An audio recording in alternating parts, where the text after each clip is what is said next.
سوال یہ پیدا ہوا کہ میاں نواز شریف کی جو نااہلی ہے اس کی مدت کتنی ہوگی. تو اس بینچ نے میاں ثاقب، موجودہ جو ہے بندیال صاحب، اعجاز الاحسن صاحب، عظمت سعید صاحب اور سجاد علی شاہ صاحب، انہوں نے کہہ دیا کہ یہ جو ڈسکوالیفیکیشن ہے یہ فار لائف ہے. آئین پاکستان میں یہ لفظ لکھا نہیں ہے کہ ڈسکوالیفیکیشن فار لائف ہے.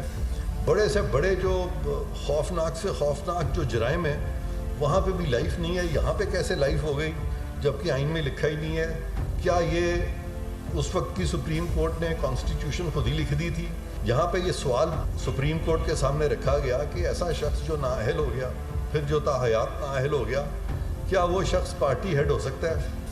اس پہ بھی قانون میں کہیں نہیں لکھا کہ وہ نہیں ہو سکتا، لیکن قانون کو اس طرح سے اسٹریچ کیا گیا اور اس طرح سے یعنی ریزننگ کی گئی بڑی لینتھی اور ایبسٹریکٹ کہ انہوں نے کہا کہ ہاں اب یہ پارٹی ہیڈ بھی نہیں ہو سکتے. قانون میں کہیں نہیں لکھا کہ نااہلی تاحیات ہوگی. یہ بھی نہیں لکھا کہ اسکت نوٹس کا اختیار صرف چیف جسٹس کا ہے. کسی فرد واحد کو پاکستان کو کنٹرول نہیں کرنا چاہیے. صدر، سپریم کورٹ اور گورنر انتخابات کی تاریخ نہیں دے سکتے.